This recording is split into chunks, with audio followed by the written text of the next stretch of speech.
Last class में अपन ने immune system के बारे में डिस्कस किया था।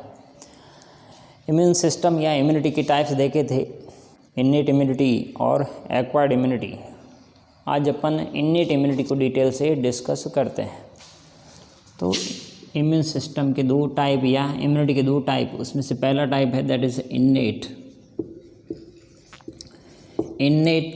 इम्यूनिटी या इम्यून सिस्टम।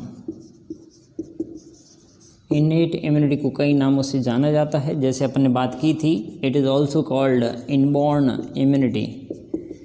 इनबॉर्न इम्यूनिटी क्यों कहा?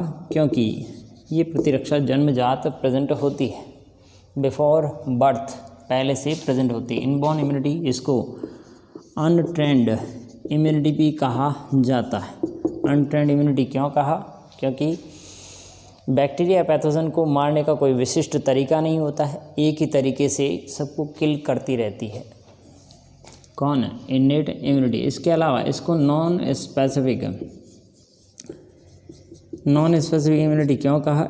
इसके पास कोई विशिष्ट तरीका नहीं होता है पैथोजन को हटाने का, बस एक ही तरीके से पैथोजन को रिमूव करती रहती है। तो ये नाम है इसके किसके? इन्नेट इम्यूनिटी के। इसके बाद अपन डिस्कस करते हैं इन्नेट इम्यूनिटी के टाइप्स या इन्नेट इम्यूनिटी के फैक्टर, या यूं कहें इन्नेट इम्यूनिटी किन किन कारकों से मिलके बनी है, या इन्नेट इम्यूनिटी किन किन माध्यमों के द्वारा प्रोवाइड करवाई जाती है। तो फैक्टर्स कह सकते हैं या बैरियर्स कह सकते हैं। Barriers of innate immunity. Innate immunity के टाइप्स कह सकते हैं, या इन्नेट इम्यूनिटी के फैक्टर्स कह सकते हैं, या बैरियर्स कह सकते हैं। फैक्टर्स में पहला factor that is physical factor या भौतिक अवरोध, फिजिकल फैक्टर्स या फिजिकल बैरियर्स। फिजिकल फैक्टर्स कहें या फिजिकल बैरियर्स कहें, एक ही बात है। दूसरा बायोकेमिकल बैरियर्स, बायोकेमिकल फैक्टर्स कहो या बैरियर कहो। नाम से पता चलता है फिजिकल फैक्टर या भौतिक अवरोध, यानी जैसे स्किन हो गया, यानी आपके बॉडी कैसे भौतिक भाग कौन से हैं जो इन्नेट इम्यूनिटी प्रोवाइड करते हैं, अभी डिस्कस करेंगे तब समझ में आ जाएगा। बायोकेमिकल यानी कुछ न कुछ केमिकल रिलीज किए जाएंगे जो इम्यूनिटी प्रोवाइड करेंगे। उसके बाद थर्ड इज सेलर फैक्टर्स कह सकते हैं या सेलर बैरियर्स कह सकते हैं। फोर्थ जेनेटिक बैरियर या जेनेटिक फैक्टर्स, जेनेटिक फैक्टर कहो या जेनेटिक बैरियर। तो इन टाइप्स के बारे में या इन बैरियर्स के बारे में थोड़ा डिटेल से डिस्कस करते हैं।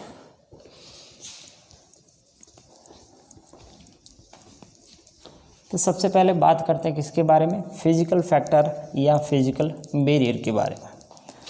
फिजिकल फैक्टर या फिजिकल बैरियर का सबसे पहला एग्जांपल है दैट इज़ स्किन या त्वचा। आपके बॉडी की आउटर मोस्ट कवरिंग, यानी बैक्टीरिया या पैथोजन सबसे पहले जो एनवायरनमेंट में प्रेजेंट है वो किसके कांटेक्ट में आता है? आपकी स्किन के। तो स्किन जो एनवायरनमेंट में पैथोजन प्रेजेंट है, एनवायरमेंटल एयर में प्रेजेंट है, वो एंटर करता है आपकी बॉडी में किसके थ्रू? स्किन के थ्रू। तो सबसे पहले कांटेक्ट में आता है किसके? स्किन के। तो स्किन उस पैथोजन को एंटर होने से रोकने की कोशिश करती है, इसलिए स्किन को फर्स्ट लाइन ऑफ डिफेंस कहा जाता है आपके बॉडी का। First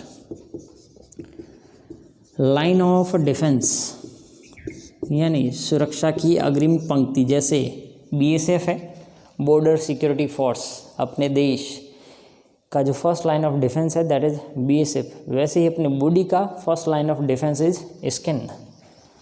first line of defence, skin की जो आउटर मोस्ट कवरिंग है, सबसे बाहर वाली एक्सटर्नल मोस्ट कहो या outer most covering, that is stratum corneum. External most layer skin की दैट इज कॉर्नियम स्ट्रेटम। ये कॉर्नियम स्ट्रेटम पैथोजन को बॉडी में एंटर करने से रोकती है, कॉर्नियम स्ट्रेटम। इसके अलावा स्किन जो है स्किन स्वेट यानी पसीना भी रिलीज करती है। स्किन रिलीज, स्किन से क्या रिलीज होता है? एक तो स्वेट यानी पसीना, और स्वेट में क्या प्रेजेंट होता है? स्वेट में NaCl भी होता है और साथ में लाइसोजाइम भी प्रेजेंट होता है। ये लाइसोजाइम या NaCl बैक्टीरिया की सेल को किल करने का काम करते हैं। इसके अलावा स्किन से एक पेप्टाइड रिलीज होता है, दैट इज सोरासिन। सोरासिन, ये सोरासिन एंटी माइक्रोबियल एक्टिविटी होती है सोरासिन में, तो माइक्रोब्स को रिमूव करता है या उन पैथोजन को किल करता है, इसलिए इसको नाम दिया है एंटी माइक्रोबियल पेप्टाइड। तो पेप्टाइड नेचर होता है इसका, और वो करता क्या है? माइक्रोब्स यानी बैक्टीरिया या पैथोजन को हटाने का काम करता है। तो ये तो थी बात किसके बारे में? स्किन के बारे में। Second, that is mucus lining, physical barrier का दूसरा टाइप्स या सेकंड म्यूकस लाइनिंग। म्यूकस पानी जैसा चिपचिपा पदार्थ द्रव्य स्रवित होता रहता है। आपकी बॉडी की जो कैविटीज़ है, म्यूकस लाइनिंग, जैसे इन बकल कैविटी, बकल कैविटी हो गया। इसके अलावा इन नेज़ल कैविटी, नेज़ल यानी नाक, नाक वाली कैविटी। इसके अलावा intestinal cavity, intestine, intestinal cavity, इनके अंदर क्या प्रेजेंट होती है? Mucus lining. ये म्यूकस लाइनिंग क्या करता है? ट्रैप करता है या पकड़ लेता है। ट्रैप करना या एंटेगल्ड, एंटेगल्ड यानी पकड़ना। एंटेगल्ड किसको? माइक्रोब्स को, माइक्रोब्स को पकड़ लेता है। और वहीं पे इस म्यूकस में क्या प्रेजेंट होता है? लाइसोजाइम, जो किल करने का काम करता है। तो म्यूकस लाइनिंग कहाँ पे? बकल कैविटी है, नेज़ल कैविटी या इंटेस्टाइन, इंटेस्टिनल कैविटी, जो पकड़ लेती है, माइक्रोब्स को रोक लेती है। उसके बाद जो लाइसोजाइम स्रवित किया जाता है, उसके थ्रू उनको वहाँ से हटा दिया जाता है।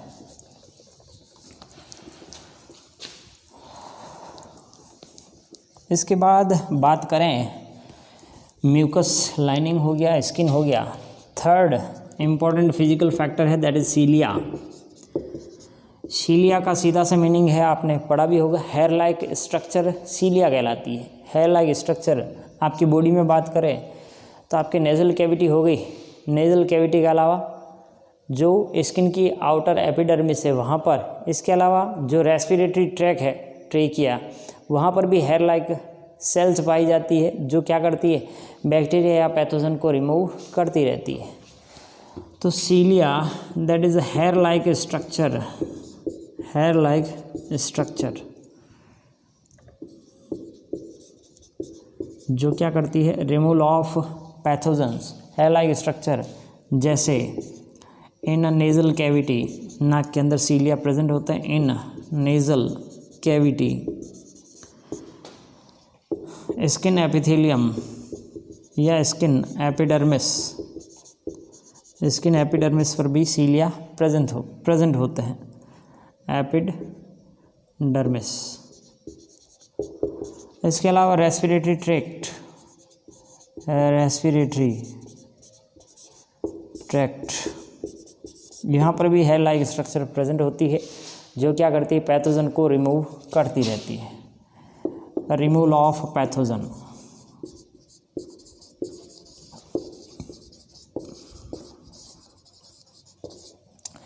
सीलिया के अलावा और भी फिजिकल फैक्टर है, जैसे डी कफिंग,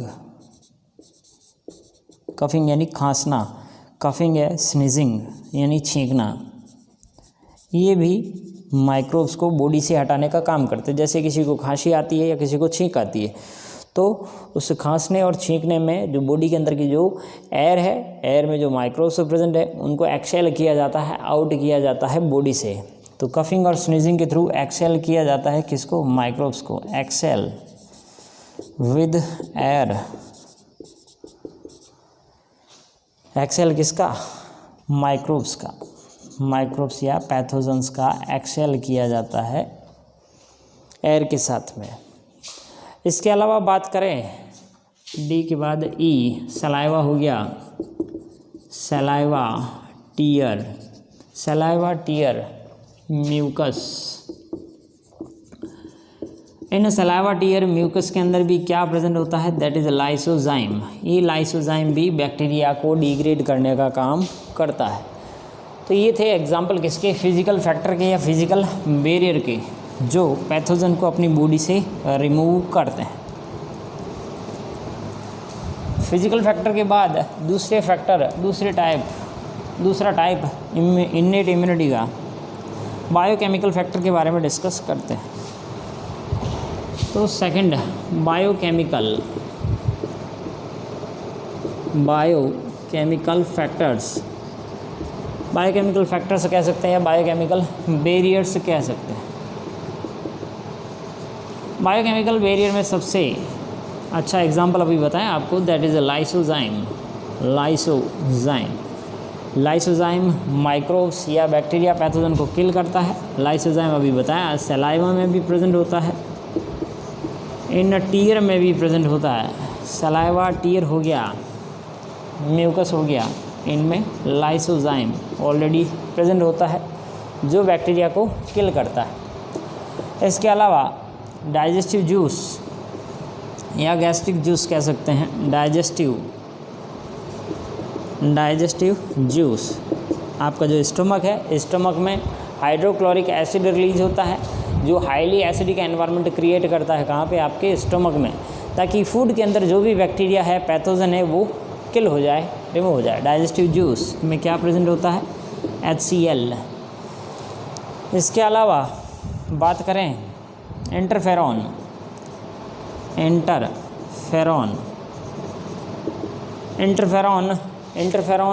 एक केमिकल मैसेंजर है जो वायरस से इन्फेक्टेड सेल है वो रिलीज करती है। इसको एंटीवायरल प्रोटीन भी कहा जाता है।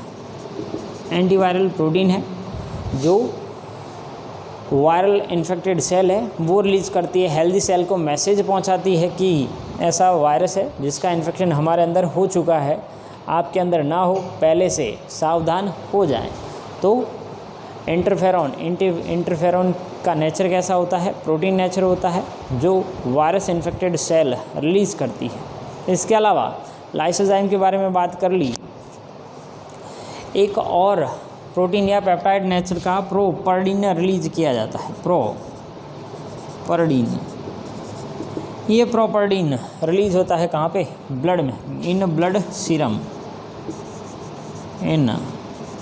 सीरम। इसको ब्लड सीरम प्रोटीन भी कहा जाता है। इसकी भी एक्टिविटी किस टाइप की होती है, एंटी माइक्रोबियल प्रॉपर्टी। तो ये कुछ केमिकल्स है, बायोकेमिकल्स, जो इन्नेट इम्यूनिटी का पार्ट बनते हैं। इसके अलावा साल्ट है, लैक्टिक एसिड है, साल्ट NaCl जो पसीने के साथ वाइट पैचेज की फॉर्म में स्किन पे दिखाई देता है। NaCl साल्ट हो गया, लैक्टिक एसिड हो गया, ये भी रिलीज़ किए जाते हैं किसके थ्रू, आपकी स्किन के थ्रू, जो इन्नेट इम्यूनिटी का पार्ट बनते हैं।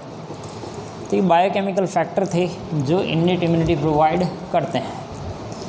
इसके अलावा सेलर फैक्टर के बारे में बात करते हैं, तीसरा टाइप इन्नेट इम्यूनिटी का, दैट इज़ सेलर फैक्टर या सेलर बैरियर। सेल्स, ब्लड की कौन सी सेल्स है जो इन्नेट इम्यूनिटी में टेक पार्ट करती है, इन्नेट इम्यूनिटी का पार्ट बनती है, उनके बारे में डिस्कस करते हैं। तो third, seller barrier, cellular barrier या सेलर फैक्टर्स कह सकते हैं इसको, फैक्टर्स। सेलर बैरियर में बात करें तो मैक्रोफेज, माइक्रोफेज,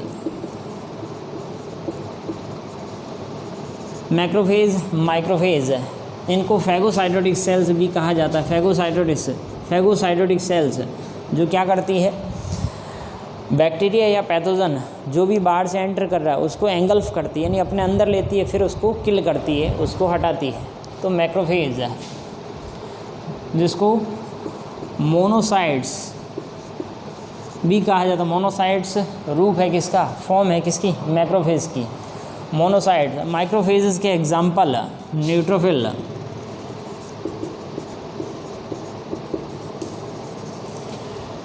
लिम्फोसाइट्स,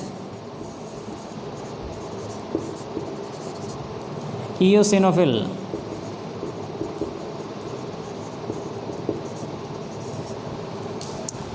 बेसोफिल्स। तो ये WBC की टाइप्स है। कुल मिला के सेलुलर बैरियर का काम कौन कर रही है, आपके WBC कर रही है। तो these are the types of WBC। ये WBC के ही क्या है, टाइप्स है। श्वेत रक्त कणिकाओं के प्रकार, सेलुलर बैरियर में कौन भाग ले रही है, WBC, श्वेत रक्त कणिकाएँ। उसके बाद फोर्थ टाइप जेनेटिक फैक्टर। तो ये इयोसिनोफिल है, न्यूट्रोफिल है, WBC आपके बॉडी में जन्मजात होती है, उनकी संख्या डिवीज़न के थ्रू बढ़ती जाती है आफ्टर बर्थ। उसके बाद fourth type is genetic factor या जेनेटिक बैरियर। जेनेटिक बैरियर कहो या जेनेटिक फैक्टर्स कहो। जेनेटिक बैरियर में बात करें, जैसे individual immunity, individual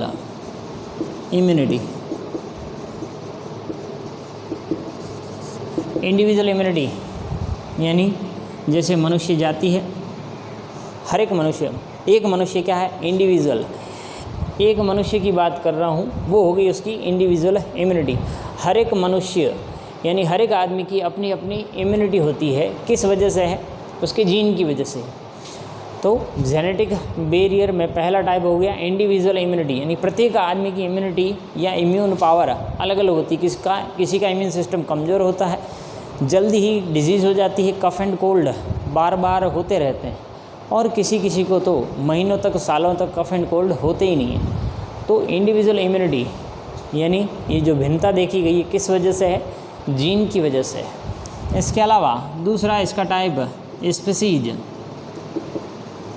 immunity. Species प्रत्येक जाति के सदस्यों, जैसे ह्यूमन की बात करें या हॉर्स की बात करें या काऊ की बात करें, काऊ में जो बैक्टीरिया या वायरस डिजीज़ फैलाते हैं वो ह्यूमन में नहीं फैलाते। ह्यूमन में जो बैक्टीरिया या वायरस डिजीज़ कोज करते हैं वो अदर एनिमल में नहीं करते।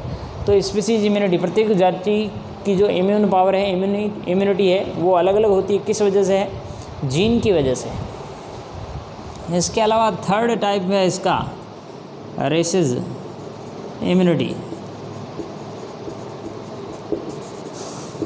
रेसेस इम्यूनिटी जैसे अफ्रीकन लोग हो गए, ह्यूमन के बारे में भी बात करें तो अफ्रीकन रेस हो गई या एशियन रेस हो गई, ऑस्ट्रेलियन रेस हो गई, यानी कुछ निग्रस पीपल होते हैं जो ब्लैक कलर के, जिनकी स्किन डार्क होती है, उनमें टीबी ज़्यादा देखने को मिलती है as compare to white people. तो वाइट पीपल और ब्लैक पीपल एग्जाम्पल है किसके, रेसेस इम्यूनिटी के। तो TB commonly occur in black या African people as compare to white people. White people, तो ये एग्जाम्पल हो गया किसका, रेस इम्यूनिटी का, रेसेस इम्यूनिटी का। स्पीसीज इम्यूनिटी, स्पीसीज प्रत्येक जाति के सदस्यों की, जैसे ह्यूमन हो गया, ह्यूमन का कंपेयर करें किसके साथ, हॉर्स के साथ, तो हॉर्स या काऊ। तो प्रत्येक एनिमल स्पीसीज की इम्यूनिटी अलग अलग होती है। इंडिविजुअल इम्यूनिटी यानी एक ही जाति के सदस्यों में भी इम्यूनिटी अलग अलग तरह की होती है।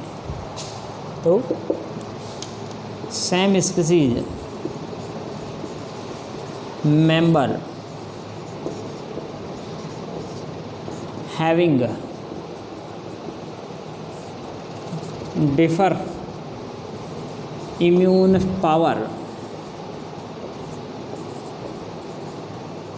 तो ये जो टाइप्स पढ़े अपन ने आज, ये पढ़े हैं किसके, इन्नेट इम्यूनिटी के, जन्मजात प्रतिरक्षा के प्रकार कह सकते हैं या जन्मजात प्रतिरक्षा के कारक।